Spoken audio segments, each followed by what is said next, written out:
Okay, so we're going to start with the review of last week, which is so fascinating because I'm just seeing how each sicha and each piece that we do leads to the next. It's just fascinating. Like I decided I'm going to bring alive all the references to the Malchus Aveda, right?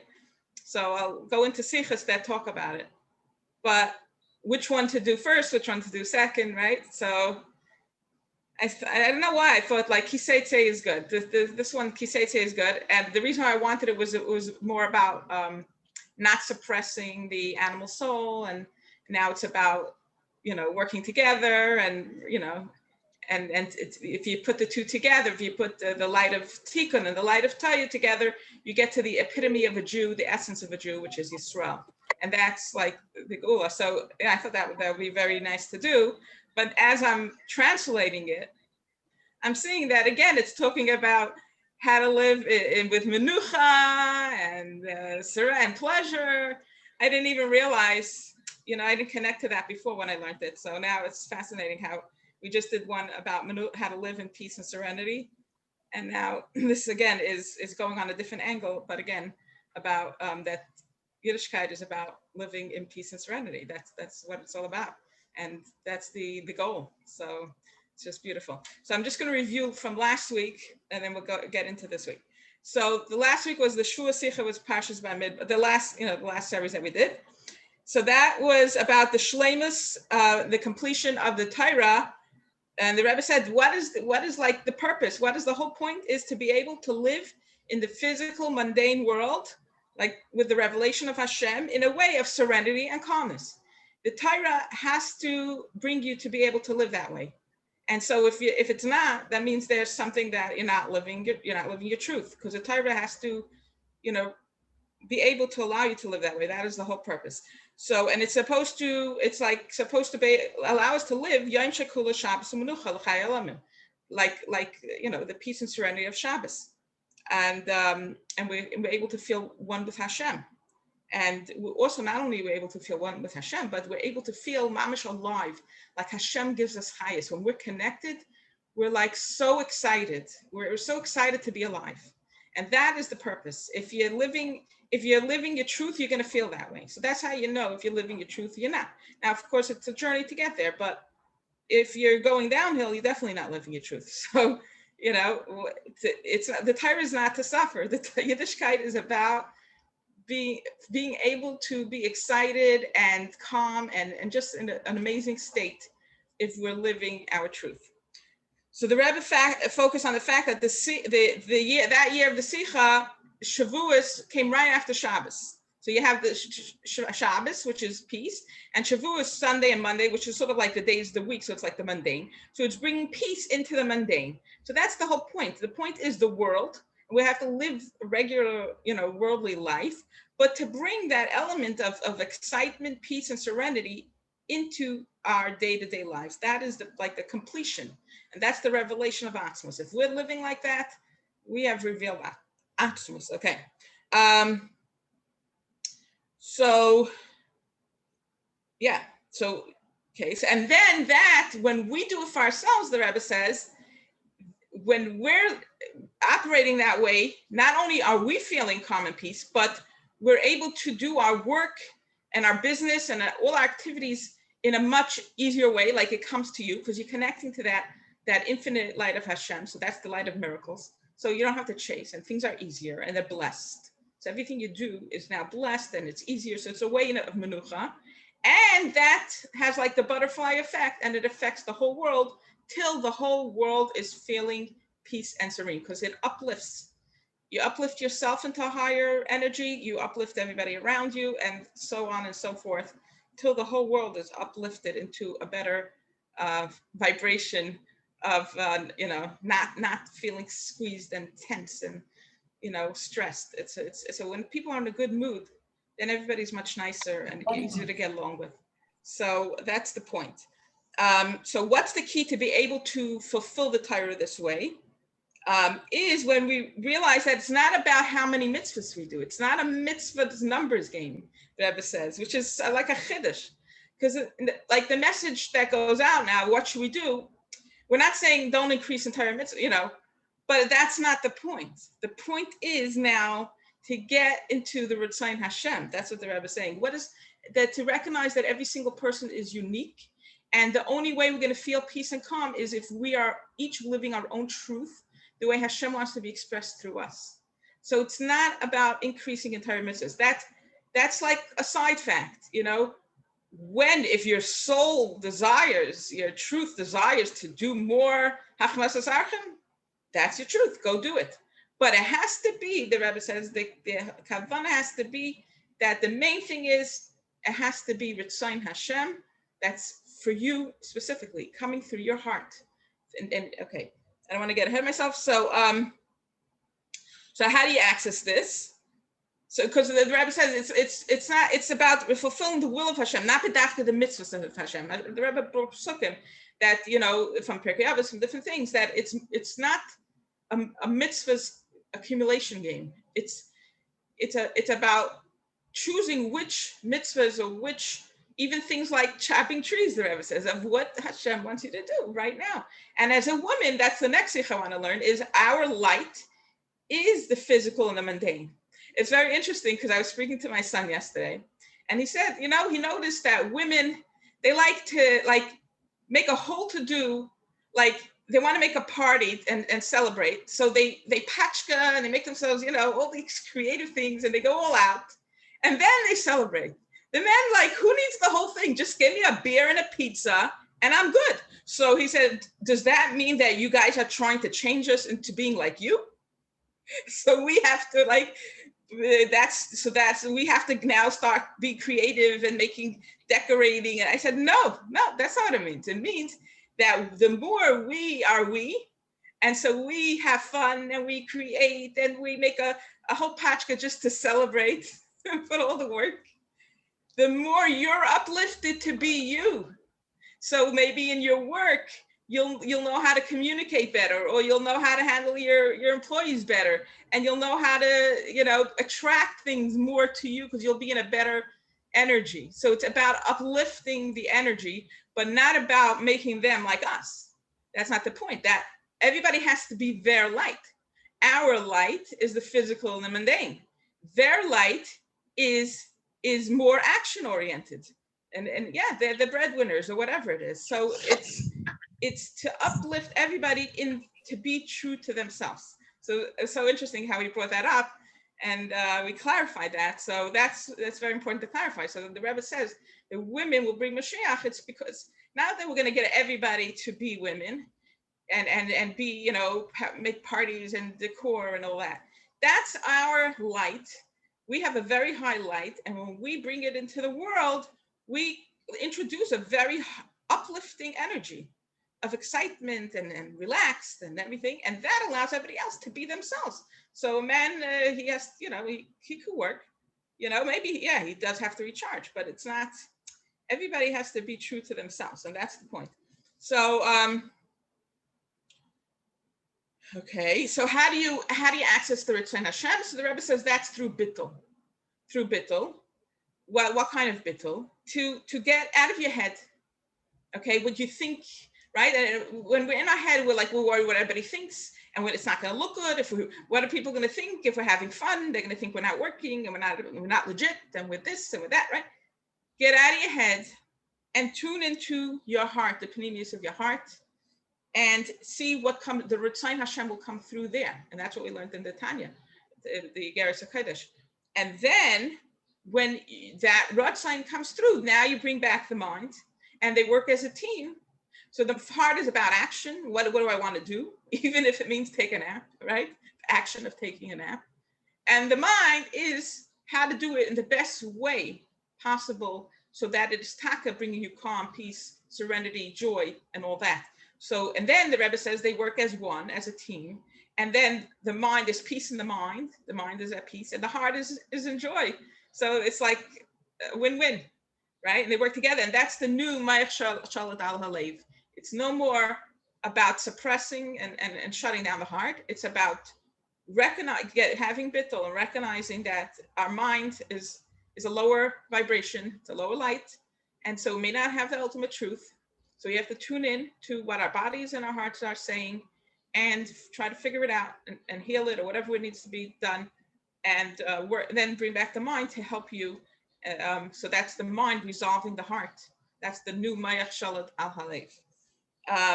So yeah, and then the Rebbe went into the fact that that week's Parsha was Parshas Bamidbar, and the Midbar is a desert. So what's the significance? That the Midbar was given in a desert, a place where people don't settle. There's really nothing there, right? And the Torah is about calm. So the idea is that the Torah could bring calm into in any place, even a place that's not settled, and anywhere in the world, it allows you to live in a place that's calm and for you to actually feel settled. It doesn't matter where you are, wherever you are. Then the Rebbe ended with a practical application for today, for what do we do with all this information, besides for tuning in, all that stuff, is that the Rebbe reminded us that the Torah is given every single day. Noisein HaTorah. Why? Because every single day, the Hashem is revealing more of his essence. And it's in a way that adds a novelty in the serenity of the world. Okay? So each day, in the past, the chitzonius revelations of Hashem did not allow us to live a serene life because it had its purpose. And the focus was not to live relaxed and in that way. Okay, maybe we felt like we had a purpose and it gave us joy in the fact that we were serving Hashem. So we're able to find some level of joy. But this is like serious joy, serious calm, because it's like permeates your whole body. It's like your whole body is totally in alignment with its purpose. Everybody's doing their job. So when everybody's in alignment, you're just through and through feeling peace, joy, serenity, calm, and it's you're feeling amazing. Okay, so what does that have to do? So therefore, because every day Hashem reveals more and more of his essence, which is how to live more in a way of peace and serenity and joy, right? That's the Torah Chadasha is Hey, to baby. bring in that Hi. one second, I hear something, right? To bring in that kaya, I don't know what, sorry. Okay, so that's the whole point of the revelation is to reveal more of this truth of Hashem. That the truth is really that we have to live in that way of calm, serenity, peace, and joy. So, and we're going to see it in the Torah, and our eyes keep on opening up, and we keep on seeing more and more of what we didn't understand the day before. The day before looked like words, and now it's like, oh my God, look what it says here. You see what? All these things that we're seeing now, we didn't see before. So, and the Rebbe said, and everybody should start publishing. We should keep our eyes open and see like new novelties that we're understanding about Geula, and then we should publicize it. And what's special about publicizing? Number one, and you shouldn't worry if it's exactly perfect. Don't get too caught up in if it's exactly, how do I know? And is that?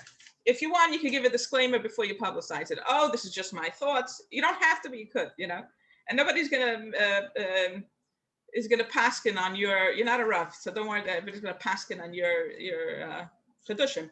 But the idea is that when you publicize it, it makes you excited to keep your eyes open and makes others excited for them to do the same. And that reveals more and more of these insights that Hashem wants to reveal to the world of how to live in a way of harmony, peace, joy, and serenity, and not to feel like Yiddishkeit is a burden, but to be so excited that it's the most amazing thing. Here's another thing that my son shared with me, that he was watching a non-Jewish family celebrating their holidays, okay, and they're so excited like about every detail and all the rituals and this and that, and so we compared it to the way we celebrate Yom Tov. And we realized that, it is important to have rules of how to celebrate. It's not like we're getting rid of all the rules. We don't need halachas, because that's what makes it so exciting, right? We eat this and we do that and we dip here. That's the whole excitement of each Yom Tov, of, how to do it, that adds to excitement. But the problem is when it becomes stressful and there's no joy in it, then you have a problem. But there is, you can't dismiss the fact that there are rules. Or Shabbos, the fact that we have Shabbos. If we didn't have rules about Shabbos, we wouldn't be avail ourselves to the vacation of Shabbos. It's a vacation. Bottom line, if we didn't have rules, we'd be checking our phone, we'd be doing business, we have excuses why we have to do it. So there is a value to the rules. At the same time, we have to realize that it has to be pleasure, and therefore we have to be very careful not to, especially the more we understand what it's all about, not to allow anything that is pressure to creep in to the fulfillment of the mitzvahs. Okay, now we are going to our new sicha. And that is, anybody has anything to share for a second or not, or share? Okay, fine, okay. So this is Parshas Seitzei. And it's so interesting how it's, again, very similar thing. So Ice Aleph. So I called it Out to War via Serenity and Calm, a taste of the world to come. Ice Aleph. The order of Kriyas Torah is that from the place that we left off in the reading of the Torah portion on Shabbos morning, we read Shabbos afternoon by Mincha. This is how, on the first Shabbos of the year, we first read during Shacharis from Bereshis, and then we read during Mincha, Eila told us Noach. These are the offsprings of Noach.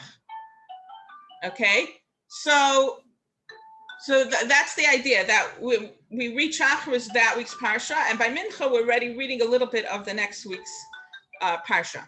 So we read like 10 psukim verses or more. And we read it this way every year, and we find that there's always a connection between the reading of the two Torah portions side by side. It's quite fascinating, isn't it? That there's always a connection. Let's say if we're reading Bereshis and then 10 psukim of Noach in Mincha, there's actually going to be a connection between the two parshas, so that it's relevant to that week as well, which is quite interesting. And thus, it must be understood in relation to the two portions read this week, which was Ki Seitzei in Shacharis and Ki Savai in Mincha, in that they appear to be opposite in nature, one from the other. For when it comes to the name of the parsha, the name refers to the content of the entire parsha. Ki Seitzei and Ki Savai, going out and coming in, are clearly opposite in nature, one from the other, right? So Ki Seitzei means to go out, and Ki Savai is to come in. And not only that, Ki Seitzei is about war, and Ki Savai is about settling the land, which is about peace. So they seem to be very opposite. So the Rebbe is going to find the connection of something that seems so opposite, and yet there is a connection, and it's very beautiful. And in the content and the beginning of the head of the Torah portions, Ki Seitzei lamachama al ayvecha, and you'll go out to war upon your enemies, and Ki Savai el haaretz, v'yirishta v'yashafta ba, and you will enter her, Eretz Yisrael, and possess and settle the land. Okay, so the content is going out to war and settling in the land are opposite and different situations, one from another.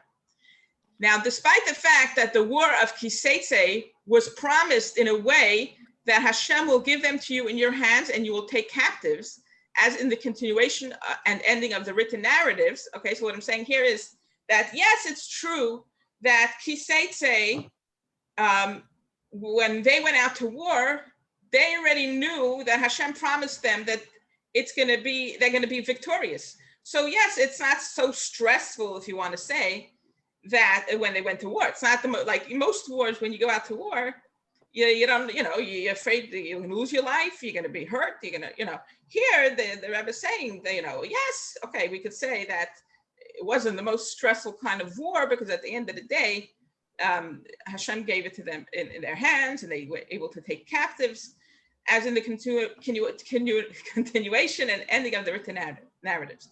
Yet, nonetheless, it is still aligned with the state and condition of lack of menucha and his yashvus, tranquility, and calmness and settlement. Okay, so the bottom line is, the bottom line is that war is still war. It doesn't matter that, yes, at the end we're going to win and this and that. So it's quite interesting to just think about our lives, okay? As much as we know that at the end of the day, we're going to have Geula, and so everything's good. It's still not pleasant, right? I mean, look what we're talking about, right? It doesn't help. It doesn't help. Bottom line is, it's not what's going on. It's not the piece of cake. As is also emphasized in the Psaktin Halach ruling of the Rambam, that once getting involved in going out to war, a Jew has to put all his hope in Hashem, completely putting his soul in his hands, and abandoning any thought about his wife and children. He must turn his attention away from all matters and be totally focused on the battle with his whole heart and his whole soul. So this is, right? So we're saying that even though there was promise that they're gonna be victorious and they're gonna take captives, bottom line is, it's not pleasant to the fact that you have to not even think about your family. You have to really be focused on the war. It's not a pleasant thing. It's completely opposite from the state of frame of mind one is having when settling the land. Each person under his vineyard, under his vine, and under his fig tree. Look at the vision, okay? Imagine yourself the way it's gonna be.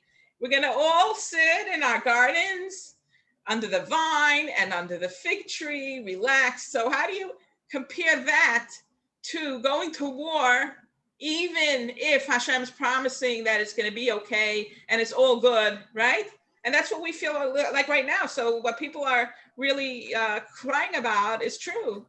It's not, I don't care how pleasant it's gonna be, and bottom line is, it's not pleasant right now. Okay. And when there is a mitzvah of Bikurim, the mitzvah of Bikurim begins only after they conquer the land, from the first of all the fruits of earth, from the 7 species with the land of Israel, which the land of Israel is prayed for. It is done in the way of, and you shall rejoice in all the good. As the rest of the parasha of Kisave continues, from a state of menucha, tranquility, and shleimus, completion. So that whole mitzvah of Bikurim is such an exciting mitzvah. How do you compare that to war? I don't care how good it sounds and how victorious we're going to be at the end. Just doesn't compare, right? Ice space. And in this way, relevant to the explanation of the content of the Parshas in the service of man to his maker. In a spiritual sense, Parshas Seitzei refers to the godly soul's descent from her root and source above, from the world of Atzilus, about which it is said, the soul that you put within me is pure. Descending below into the material world of Asiya, about which it is said, you created her, etc. You formed her, you blew her into me, you got her within me. Okay, right? So basically, what are we talking about? So the two parshas are talking about going to physical war. But then there's another war, which I think we could relate to very much right now, which is about the soul's descent from her root and source.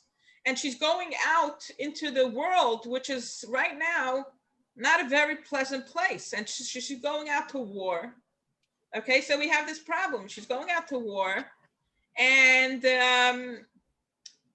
it's war. The bottom line is it's not very pleasant. And we see what's going on in the world right now, as much as we understand it's Hashem, it's all good, it's this, it's that, bottom line is it's very challenging. So it's closing the body and the animal soul in order to clarify and purify them through the clarifying and purifying of one's portion of the world. Okay, so everybody up there is given a mission. You're gonna come down and you have a job. You're gonna express Hashem through that way. You're gonna be the hands and feet of Hashem, and you're going to show up as a certain kind of person, and that's how you're going to clarify and clear the world so that it could be ready to fully reveal the essence of Hashem.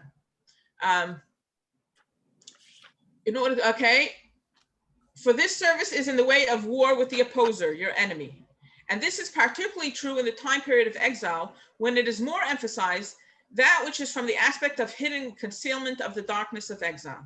It is a time period of the opposer, and therefore there is a need for war in this time period in order to nullify it. Okay, so we have to go to war, which is to clarify and uplift everything and heal everything in order to make this place a complete home for Hashem, so that Hashem could be fully revealed. So it is like we're at war with whatever comes up, right? You have challenges. What do I do with this challenge? How do I reveal Atzmos in this challenge? And that's the work we're doing, and it is war. In contrast, Kisavai, and you will come to the land which Hashem your God gave you as a portion, and you will inhabit it and settle it.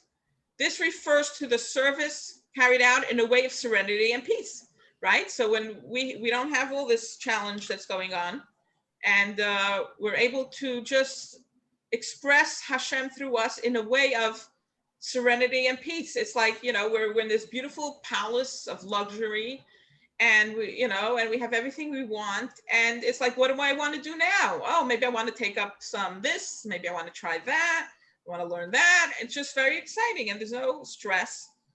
So how do you contrast that to how, what we're living now? An era when the Jews live in their land and the Beis HaMikdash is standing on its designated place, more like it was in the days of Shlomo HaMelech. The direct opposite in actuality in the state of situation of Parshas Seitzei, and you will go out to war on your enemies, which is the service of the time of exile. Okay, any questions before we continue? Yes. Oh, sure. Okay. Okay, so in the self-care, I get the pleasure part, but this is so great that you're doing this, because I see that the war comes up in like the values, let's say in the home. Okay, so you have two opposites, the husband and the wife, the male and the female, and there's a value, because I'm feeling like I'm expressing a pure panemius of what Hashem wants, and the other person might not see that value. So I'm having trouble with when I'm engaging in war, as opposed to when I'm on my own. I can do my whole peaceful thing. I can go to the beach and feel great. Like, I love it. And I get that I come back and I'm in a peaceful place, but Right. I guess there's still not, what I'm hearing is that it's good to communicate my needs in a peaceful and serene way. Right, of course. And it depends if the other person is affecting you or not. So like, if somebody, now we're learning with a lot of children off the derech and everything, and it's like, accept them if they're being mechal Shabbos, just close your eyes. And how can we handle it if it bothers us? Go do more self-care until you can handle it, And so there's a very big part of, as long as it's not affecting you personally, like emotionally, and and you have to be honest about emotionally, then we can't look at them. It's like, you got to do what you got to do. You're on your journey, right? But when it affects us, that means that we're personally being compromised. Then that's when we have to say. But if they want to watch TV in their bedroom and they're not turning on everything in your house, in your living room, whatever, they got to close it, So, and how do you handle it? More self-care. That's, till you're so relaxed that you could let them do whatever they want, and that Hashem has his reason why he wants that. Hashem, it's Hashem's journey. You have to remember. Hashem wants to be that way for whatever reason. Well, if it affects us, then we have to communicate it in a way of going out to war. Like No. That's the point. Is not in a way of going out to war. That's going to be the end story. Is it's not in a way of going out to war. It's in a way of connection. In a way of connection. That's going to be the point of the sicha. Okay. So, which is the malchus way of expressing yourself. You express your needs without expectations, and you let go, and you're in charge of yourself. So if let's say he wants to go to China, and you say, well, I'm worried about going to China because it's going to be too much for me to make food. And he says, well, that's just too bad. You say, okay, I guess I'm not going, like you do have your control of how much you're going to tolerate. I can't go if it's going to affect that I'm going to be stressed out, you have that ability. How much, but if they're not learning enough Torah, or they're not doing this enough, and that bothers you because it bothers you, that's not really called affecting you. We're talking about very personally affecting you, like it affects your physical state or your emotional, like it's going to embarrass you personally. Like, let's say he wants you to go to something where people are going to shame you in public. No, people are going to shame me. I'm not going.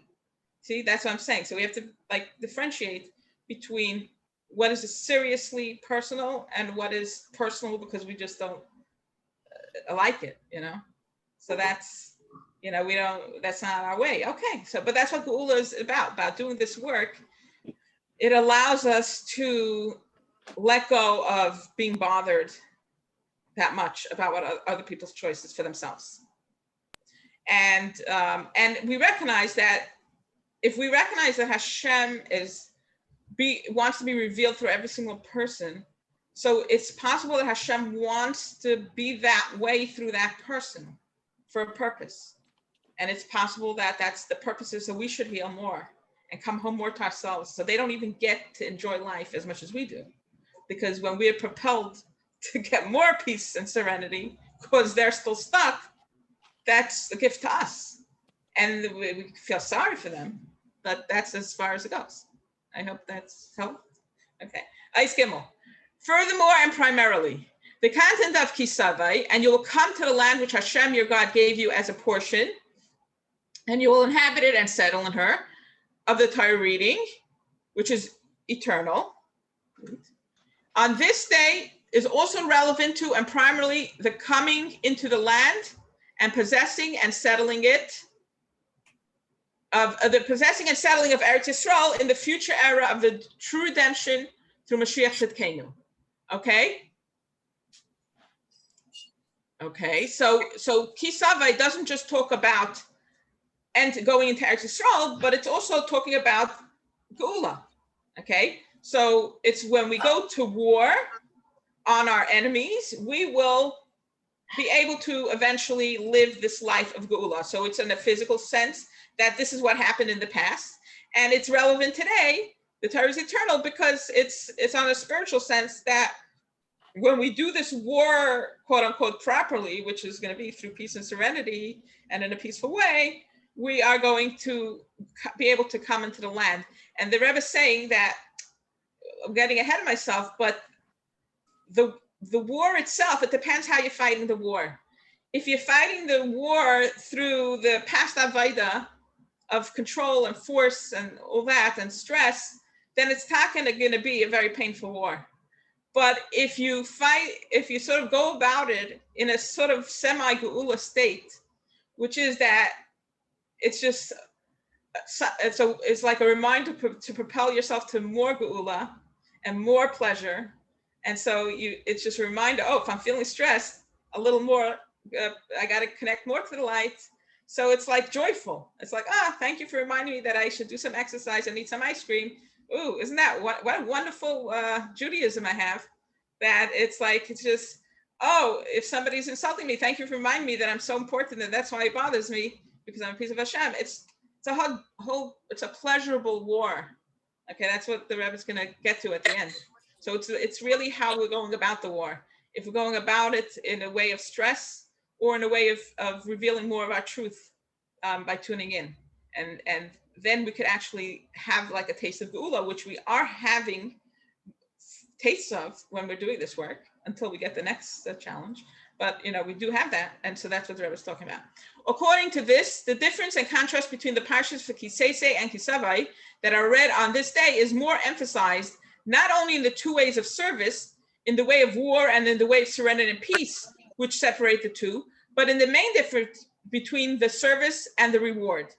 For Parshas Seitzei refers to our service and deeds, including the time span of exile, while Parshas Kisavai is tied in with the ultimate reward of the era of redemption. So now it's not only about peace and war, but it's also about living.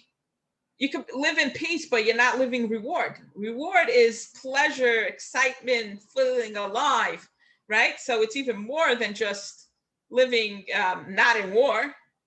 It's about living the ultimate life. It's like living on a high, and like just like you can't wait till wake up, because what's this day going to bring? It's just so amazing. It's like, oh my God, this is amazing. Like you're on this amazing vacation and every day there's something new and exciting. That's how Geula is going to be. Every day it's just going to be so amazing. What do I want to check out now? What do I want? And there's no obstruction. And, you'll be tuned in with what Hashem wants you to check out. And then it'll come to you easy. It's the ultimate life. It's a physical life. It's not a life in Gan Eden. It's a life in a physical, mundane world, but it's just a very exciting life. A beautiful life. And this matter is emphasized also in the saying and learning of the two prakim of Maseches Avos, the Shabbos, Perek Aleph and Beis. So in the beginning of the first Perek, Moshe received the Torah at Sinai and gave it over to every single Jew through every generation. Okay, so that's one. And it says, establish many students. It emphasizes the general service of the Jewish people in the observance of Torah. And at the end of the second Perek, where it says, and know the reward of the righteous in the future to come, which is the time of Geula, it emphasizes the concept of reward. So it's so fascinating how the Rebbe is showing how not only are Ki Seitzei and Ki Savai sort of talking about similar ideas, but in Pirkei Avos of that Shabbos, you have the first parak talks about the service, and the second parak talks about the reward. So just the way everything shows up again and again, it's beautiful. So although the service and reward are of different natures and chapters and in different times, as our sages have said, today is do them, tomorrow to receive the reward, right? So throughout Galus, we're doing the work, and then when we have the Geula, we're going to have the reward. Nonetheless, we read and learn both. Okay, so maybe we shouldn't only read about the reward because now it's only about service. No, we read and learn both the chapter of service and the chapter of reward in one Shabbos, in one continuation, no break between them. And furthermore, it's like one parak and chapter. Okay, so the point is the Rebbe is going to bring that we could live Geula even while we're at war. That's the point, okay? That's why it's all connected, that we could taste the rewards even now. It depends how we go about doing our service. So this is the last ice Dalit. And the point of explanation of this is the last of this class. It has many more ICAs, and we'll continue where we left off, as Hashem, either in August or to be I'll notify you. Okay, and the point of explanation of this is by starting with the Kriya of Parshas Ki Savai, and afterwards continuing on with the Kriya of Parshas Ki Seitzei. It is like an explanation and elucidation for Parshas Ki Seitzei, in that the service of war, Ki Seitzei Alevecha, you should go out to war on the enemies, must also be in a way of menucha, serenity, and hisyashvus, feeling settled and calm. So that's the connection, that the fact that they're read both in the same Shabbos, so Ki Seitzei sounds like you're going to war, and that's why Ki Savai comes to tell you, no, it's not the way it seems. You have to do it in a way that you're going to feel menucha and hisyashvus, serenity and settled and calm. So you will come to the land and you will inhabit and settle in her.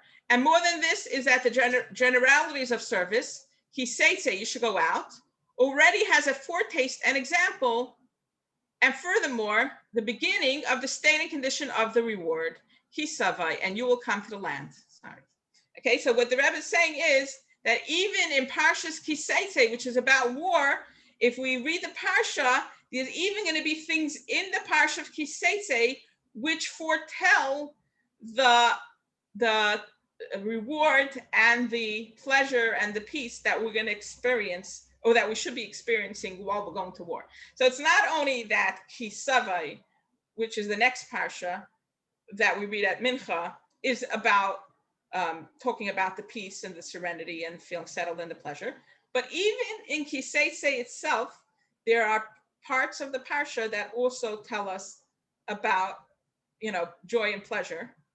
And so that's really telling us that even Ki Seitzei itself is about going out to war in a way of calm and pleasure. And literal, not to convince yourself that this is great. My suffering is amazing. No, it's about no, I don't need to suffer, and Hashem doesn't need to suffer, and therefore I'm going to figure out how to feel amazing, and I'm going to figure out how not to suffer, and in an authentic way that I'm mamish not suffering. And the wording of Mishnah of Pirkei Avos, and know that the receiving of the reward of tzaddikim in the world to come. We can say that an explanation for this is that the service itself, I just wanted to add something. The service itself, one second, is through connection and unifying. Da, know, and das is the language of connection and unification. Okay, so in the Pirkei Avos it says vida, and you should know that what is the reward of tzaddikim when Mashiach comes. Okay, so the Rebbe is highlighting the word da, right? And don't we always say that what's the whole point of connecting to Hashem through our heart? That how do you feel calm and peace and serenity when the return Hashem comes through? You're like have a level of das. You're like one with Hashem, and you just know that everything's okay. You don't have to explain it. It's beyond logic. And that's what we're talking about. It's like when we're living in a way that's one with Hashem, because we're tuned in and we're expressing that, we have like a das. We get to know Hashem, right? And all the healing work we're doing is really revealing Hashem. It's like, no, it's not okay that, I felt triggered by this. There's a message over here about Hashem over here and the fact that I'm one with Hashem. Therefore, it's not okay. And what do I have to reveal that's true about me? That gives me a different message. So the Rebbe is looking at the word da, okay? And da means that you're one with Hashem, okay? So when you're one with Hashem, and that's the hint, when we learn how to live through the oneness of Hashem, which is through tuning in and bringing that light from above the higher 11, then we can actually experience the reward of the tzaddikim of the world to come. Okay, so we can live it now, and that's the idea. We can live tastes of Gula now when we tune in. What do I need now? And for women, it's not spiritual, but it's more physical. Yes, make your party and decorate. And if it's going to put you on a high, and don't do it in a way of stress, that is going to make you feel one with Hashem. You're bringing down that highlight of one with Hashem, and you'll be able to live the reward of the world to come now. So we could say that an explanation for this is that the service itself is through connection and unifying. Da, right? So this is again what we learned in the previous sicha and what we learned in the Igeres HaKodesh, which is how to live a way of peace and serenity when we tune in to what Hashem wants to reveal through us right now. Okay? With the condition of Sacharan Shel Tzadikim Lasalava, the word of the righteous in the world to come, which means that in the time of service, Hayom Lasaisam, today is to do them, we can have a taste and example of the beginning of the world to come. Okay, so is that clear for everybody? Anybody have any questions? Okay, so it's repeating the same thing, that it's our choice. You could live a life of stress if you want to live the other way, which is very superficial, and it's what we think we have to do, and it's what people are going to think, and it's competing with how many mitzvahs you do more than someone else, and being more spiritual than someone else. Or you could tune in and do the work, the Malchus work, and whatever is needed. Do you need to heal something, transform something if you're triggered? Do you need to raise your vibration and go into a state of harchava by using gashmis to bring you to that state, or mundane, or whatever it is. Okay, so then you could have a taste. So the war doesn't have to be painful. We're all going to get there. The question is, how are we going to get there? We're going to get there by staying in our head and being, very triggered and whatever, or we're going to tune in and be able to live a life of pleasure and joy while we're at war. That's the bottom line. We are at war. And we could say that this matter is alluded to also in Parshas Ki Seitzei yourself, because in her it states the commandment of giving the wages of a worker, listen to this, in the way of biyomo titein schar, paying his wages on that day. on the day of. Okay, so listen to this. And from this is understood in regards to the giving of the wages of the service of Bnei Yisrael through HaKadosh Baruch Hu. Like the example of the Baal Bayis, the master that hires workers. So what the Rebbe is saying is, okay, Baal Melachtecha Sheyishalem Lecha Schar Pa'ulas Sacha, the master of your work should pay you the reward for your accomplishments. Okay, so basically what the Rebbe is saying is that because we're doing service for Hashem, what service are we doing? We're preparing this world for the revelation of Atzmos, so that we could live together in a world of a life of pleasure, ultimate bliss, serenity, joy, excitement, right? But the bottom line is that there's halacha in the Torah that you have to pay your worker every day at the end of the day. Okay, so the Pirkei Avos, no, it's in the Parsha. So in Seitzei itself, it's talking about this halacha that you have to pay your work at the end of every day, and therefore we could actually get paid now. We don't have to wait till the ultimate, ultimate end, the second stage of Gula. Hashem has to pay us now, so we could actually have, while we're still finishing off the last pieces, we could live in a state of serenity and pleasure and joy. Because in addition to receiving the reward of the righteous of the world to come, tomorrow to receive the reward, we have to say that there's also payment that is given bo bayom, in the same day, on the same day. Hayom lasosim, today's student, and you should be given the reward as follows. Okay, so so the next ice is going to continue into how to live this life of experiencing the reward right now. Okay, so but I found footnote 18 for Aistalid very, very fascinating, and I found a little Dvar Torah on it, which I tied into what we're saying and what we learned from the previous sicha of Parshas, which was a Shabbos, Parshas Bamidbar. Okay, anybody have any questions before we move on? Okay, so in addition to the law that is said in our Parsha, Ki Seitzei, we have in Psukim, before this, it says, Ki savai b'kerem re'acha, v'achalta anovim Kinafshecha sevacha. Okay, I'm not pronouncing it right, but okay. When you enter another man's vineyard, you may eat as many grapes as you want until you are full. So this is in Parshas, I think it's actually in Parshas Ki Seitzei, which is interesting. It's the Parsha of the war. And in the Parsha of the war, it talks about that when you're entering a man's vineyard, you could eat as many grapes as you want until you're full. That's one piece the Rebbe wants to point out. And there's another one in this Ki Seitzei, the one about war. Ki savai bekamas re'acha v'kasafta melilos biyadecha. When you enter another man's field of standing grain, you may pluck ears with your hand. Okay. So now Rashi explains, so don't think that we could just go to people's fields and just enjoy what we want. So Rashi explains what this means. And he said this is referring to a worker, not just anybody, a worker. Okay, so when a worker, okay, I'm not getting ahead of myself. And Rambam in the halachas of paying workers states that it's a mitzvah that he should leave for them, for the workers, to eat from that which they are working with. Okay, so these two halachas are not talking about anybody just taking grapes from somebody's field or taking wheat from somebody else's field. It's when you have workers and they're picking grapes for you, they are allowed to eat as much as they want. And when they're picking wheat for you or anything, they are allowed to help themselves, and it's not considered stealing. Okay? And this could also be a reference on a deeper level to the service of a Jew in the vineyard and field of HaKadosh Baruch Hu, who is called your friend, Parshas Yisrael. Okay? Hashem is our friend, and or we're working for Hashem.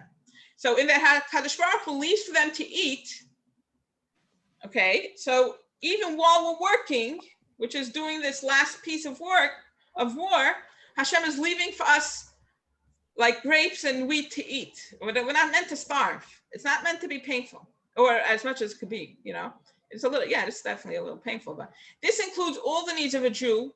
All of it is called in the name of food. Okay, so when we're saying that Hashem leaves us food to eat, it doesn't just mean basics food. It includes anything we need. The fact that we're working for Hashem, even if we're not in Geula yet, Hashem has to give us everything we need all our needs, okay? Be it things that are necessary for the existence of a Jew, which is alluded to in work in the field, grain, right? It's these two halachas. One is about grain and one is about grapes, right? Which one is tastier? Like to eat grapes, I think, right? So the work in the field is referencing the work of the needs of a Jew, the necessities, the basic necessities. You need a house, you need to be able to pay the bills, you need, just enough clothes to wear, just about, okay? But or be things of pleasure. Okay, even our needs are pleasure, not just basic needs. When we work with Hashem, we also have to have pleasure. And that's referenced to in the service of the vineyard. Okay, the vine and the wine it produces represents pleasure and enjoyment. So our needs, because we have two halachas in Seitzei, which is about war. We have one about you could eat as much wheat as you want, and another one about you could eat as much grapes as you want while you're working. This references that, and you have to get paid on time. That's another halacha. At the end of every day, this is telling us that even when we're at war right now, doing the work of Hashem, we not only need to have all our needs. Wait, first of all, we deserve our pay every day. You don't have to wait till Mashiach. And we could even eat on the job. That means that the job could be not only our needs are met, but pleasure. We could have pleasure on the job. Okay, so that's grapes and all that. Okay, anybody have any questions? Okay, so we're going to end off here. So this is very interesting. I saw this throughout Torah, and I on these two psukim, these three psukim, and I just like tweaked it a little bit to fit in. So why does the Torah repeat the same idea? One about employee working in a vineyard and one about employee working in a grain field. Why is it not enough to state the principle once? Wherever your worker is working, he's allowed to eat from it, right? What do you have to say? One pasuk that is when he's working in your wheat fields, and another pasuk that is when he's working in your vineyards. Why? The repetition of the law is an indication that the Torah seeks to tell us more than the straightforward meaning of the verse. The Torah repeats the law because on a deeper level, the two employees, the one working in the vineyard and the one working in the field of grain, refer to two different types of employees. They refer to two very different paths in a man's work and purpose on this earth. God created a beautiful but imperfect world. At the conclusion of the 6 days of creation, the Torah states, God rested on the seventh day from all his work, which God created lasot, which means to correct and perfect. The world is often a chaotic field. We were placed on this earth to work, to create order out of chaos, to discover the fertility hidden within the earth, to plant and to harvest, and ultimately to bring the world to perfection. So there are two ways of fulfilling our work. Some see the world as a field of grain, while others see it as a vineyard. Grain in the Bible is a staple food. It is a necessity needed for survival, while the vine and the wine it produces represents pleasure and enjoyment. A person can be God's employee. He can understand that he has a purpose in life, a goal he must achieve in order to perfect the world and to fulfill his responsibility towards his maker. Yet when he is not tuned into the specific Ritzayin Hashem that is unique to him, he is working with grain. He does what he needs to do as a result of moral necessity. His work is void of any passion or pleasure. Then there is another person, seemingly achieving the same goal as the first person. He too recognizes his responsibility as an employee of God towards the world around him. But for him, the world is a vineyard. Because, I just want to fix it while I'm here. Because the service he does is specifically what Hashem desires to express through him. Therefore, the work is not experienced as a burdensome task, but rather as a source of pleasure and satisfaction. Both of these people are employees. They are both serving God. Yet one is in the field and one is in the vineyard. Both are entitled to eat on the job. Both are entitled to benefit from God's blessings, both physically and spiritually. There is, however, a fundamental difference between them.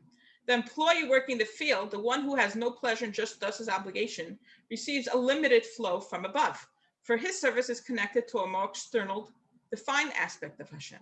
On the other hand, the employee working in the vineyard, the one who tunes into Hashem's ratzon and tainug via the pnimius of his heart, invests his unique essence, which is Hashem's essence, into the work And therefore, not only is his work passionate and pleasurable, but because he is connected to the infinite essence of God, the light of a God of infinite abundance and without limitations, he receives an infinite flow from above. So he gets more blessings and hachava. So they're both working for God. The choice is, how are you going to go about it? Are you going to be working in the fields and stress and, and squeezed and pain? Or are you going to be working in the vineyard, which is pleasurable while you're at it? And that's through tuning in to Ritzayin Hashem for you and making sure that it's not stressful and healing and all that.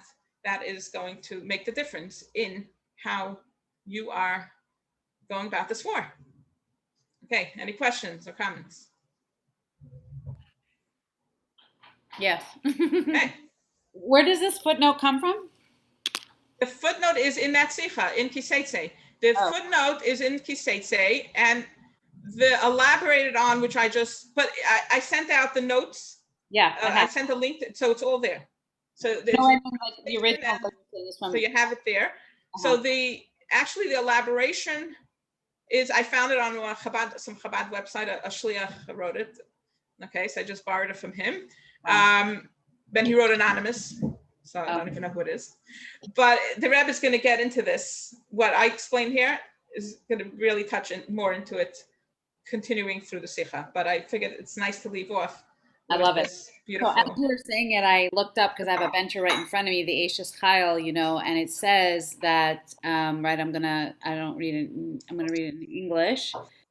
She considers a field and buys it, and from her earnings, she plants a vineyard. So I just see that in this. Wow, look at that. A vineyard. You don't stop. See, it's pleasurable.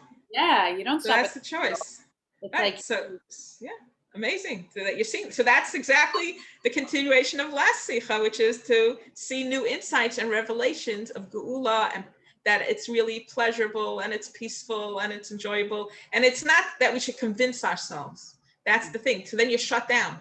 It's about really feeling it because we're really living it. And we have all the tools, the Malchus tools of how to do that. Okay, thank you so much, everybody, and have a wonderful Geula Dika week. So we're going to stop this week with the weekly classes, and we might continue in August, and we'll keep in touch. When we could be continuing on our WhatsApp, of course, and everybody could share all their wonderful insights of how to live this amazing, pleasurable life, even if it is painful and we don't have answers, and we don't have to have answers. And that's the way I go my life. I don't try to understand anything. I don't have to make sense of anything. I don't understand. What do I understand? Right. But the question is, do we want to live in a field which is very, painful, or do we want to, while we're at it, live a, uplifted life and uplift everyone? And by the way, that's how we're going to eventually get everybody out of continuing this painful, gullus, right? So it's not just for us. We can make it about us, and it's not a problem. We could choose that, I don't want to live misery. I'm going to live a more beautiful, pleasurable life while I'm in this war, right? By the way, while you're doing that, you're actually revealing the essence of Hashem. You're actually creating the unity of all the polar opposites. You're actually uplifting the whole world, and you're bringing the world to peace. So you don't have to do it for that reason, but you happen to be accomplishing. You don't need to do it. If that's whatever talks to you. Bottom line is do it. Bottom line is do it, and the results are going to happen by itself. So you don't have to worry if you have a kavanah, not a kavanah. It's okay. Yeah. Actually, so just two things. I wanted to share about I feel like I've been in a war the past month, Baruch Hashem. Just so much shifting and movement, and it's been very, very, very intense. And two interesting things. One thing that I realized, like how I got through it as strong as I did, is like what you're saying, and like just what I was hearing. It's like sometimes, we live in our, also like what you said, Shane, it's like easy when we're at the beach, which for me represents like when I'm in my zone and doing my thing and surrounding myself with like-minded people, it's great. But then sometimes Hashem, like, sets you up where you're like interacting with like very triggering energy and like Exactly. different family members and like all these things come up. And it's like the only way to get through it is like you have to know your truth, and you have to, because part of the war is like people don't want to hear truth. They don't want to face truth. They don't want to know. They want to pretend it doesn't exist. So the way they handle it, because it's too painful or they don't want to face themselves, and people, the more light we have, the more people who interact with us, it's almost like it's like they're uncomfortable because it like makes them have to face themselves. Exactly. So they want to make it about you, and it's like, don't tell me, da da da, and like you think you have it all figured out, anyways. That's what I was just interacting with like the last week, and I was like, what? That was so not my energy. That's so not what I said. And I had to remind myself, I'm like, this is because they're uncomfortable. Like, this has nothing to do with me. Like, what's my truth? My truth is that I showed up with love, and I showed up and I was just being me, and I was actually just expressing myself. And the other thing that I thought was so interesting is that I had a guest this week, and it was last week, and it was such bad timing for me because I was going through a really hard time. I was exhausted, and I was like a little bit like, it came up for me. I was like, oh, I really gonna need a lot of self-care this week, and like maybe the second my husband comes home, I'm gonna have to like go take a bath and like go on a walk. Like, it was just like that kind of week. And I was like a little like insecure for like 5 minutes, being like, I hope she doesn't judge me, like, I'm really a hands-on mother, but I'm just like really need a lot of, and I just was like, okay, well, I just need to take care of me. Like, too bad, like I know the truth. And I ended up just really taking care of myself and not trying. And I was polite, and, I made dinner for my kids anyway. So she participated in the dinner. And then at the end, she told me, she's like, staying in your house was so amazing. You're so chill. You're so easygoing. Like, I feel so comfortable here. Like, you're so laid back. I was just like, wow, thank you, Hashem, for showing me again and again, just take care of me. Everything works out exactly the way it needs to be. And if anything, she like, she was appreciated impressed. that. She was impressed. You didn't even, not only didn't she judge you, she was actually impressed. So that's what we're doing. That is like the pleasure war. How are we going to get there? And like, it's so like when I started this journey and Hashem would squeeze me to try to communicate to me. And then when I would get the message, I was like, that's what you wanted to tell me? Such a loving message. Oh my God, that's what you wanted to tell. I couldn't believe it. I shared the story before, but I'll share it again just because it's so relevant. Where after some very busy sukkahs, and I decided that the day when the kids go to school, that's going to be my self-care day. It was like, the 3 days and the 3 days and the 3, that kind of sukkahs. And the driver that was supposed to pick them up canceled.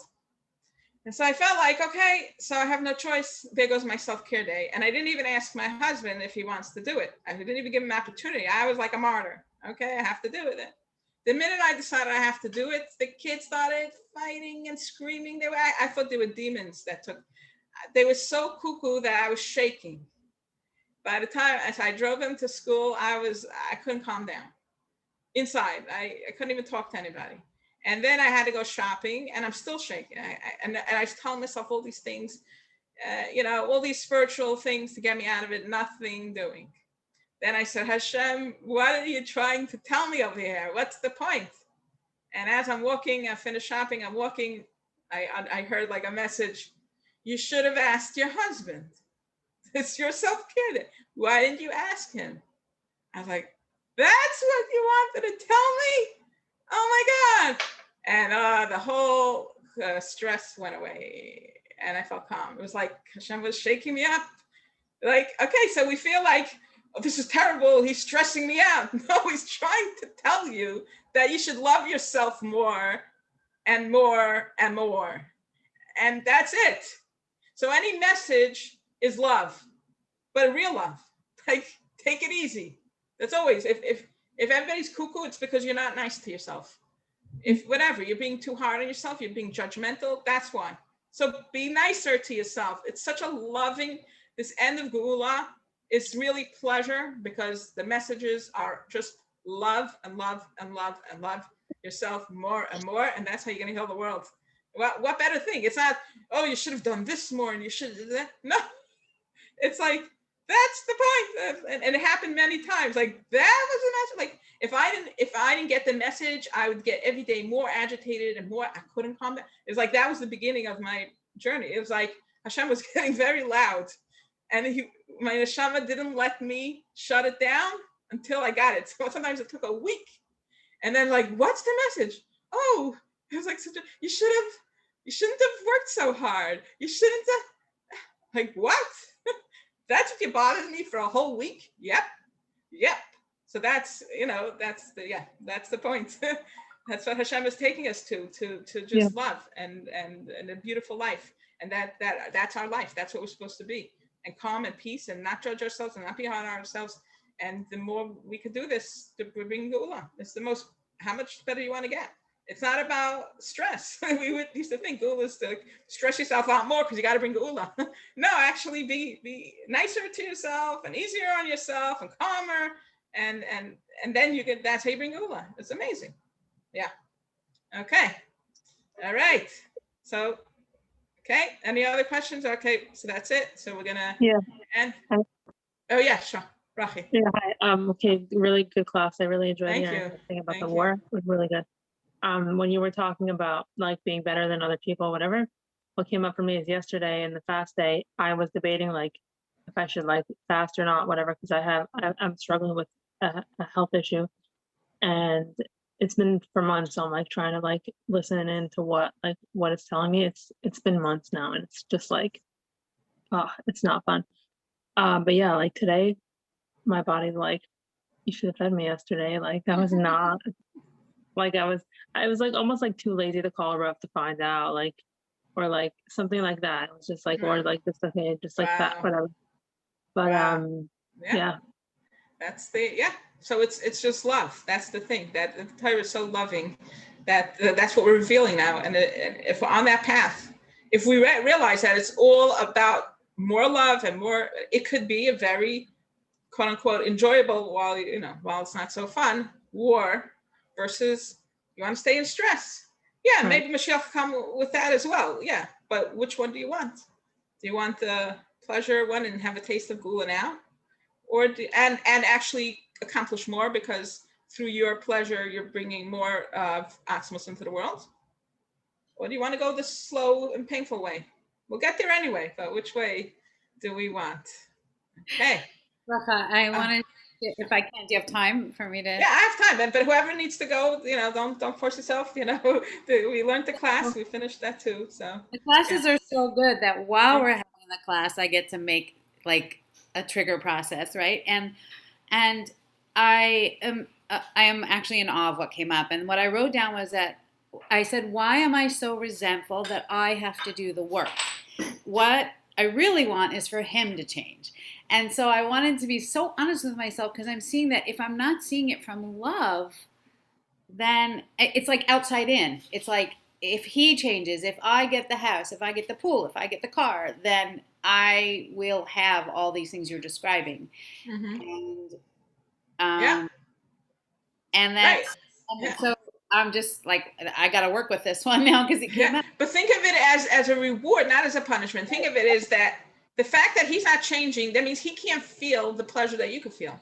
Right. So he's not as privileged as you. And so instead of looking at him like, why doesn't he change? Well, the fact that it's bothering you means you're going to be led to more pleasure and more peace. Exactly. It's great.